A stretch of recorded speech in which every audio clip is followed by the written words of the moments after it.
Qu'est-ce que le blasphème contre le Saint-Esprit?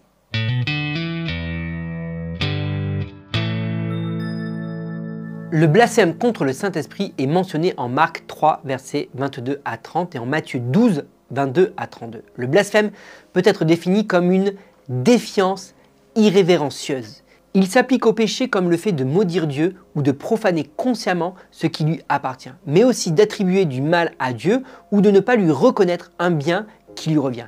Il s'agit ici du cas spécifique du blasphème contre le Saint-Esprit d'après Matthieu 12, verset 31. En Matthieu 12, les pharisiens qui avaient reçu la preuve irréfutable que Jésus accomplissait des miracles par la puissance du Saint-Esprit prétendaient qu'il était au contraire possédé par le démon Belzéboul. On remarque qu'en Marc 3, verset 30, Jésus mentionne très précisément ce en quoi consistait leur blasphème contre le Saint-Esprit. Il s'agit d'accuser Jésus-Christ d'être possédé par un démon plutôt que rempli de l'Esprit. Un tel blasphème contre le Saint-Esprit n'est donc plus possible aujourd'hui puisque Jésus-Christ n'est plus sur terre, mais assis à la droite de Dieu. Personne ne peut plus être témoin d'un miracle de Jésus-Christ puis l'attribuer à Satan plutôt qu'à l'Esprit.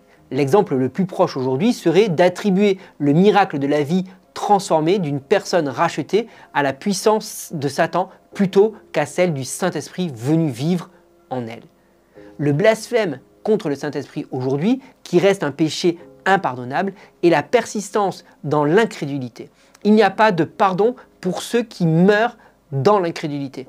Le rejet persistant des appels du Saint-Esprit à nous fier à Jésus-Christ est un blasphème impardonnable contre lui. Souvenez-vous de Jean 3,16. En effet, Dieu a tant aimé le monde qu'il a donné son Fils unique afin que quiconque croit en lui ne périsse pas, mais ait la vie éternelle.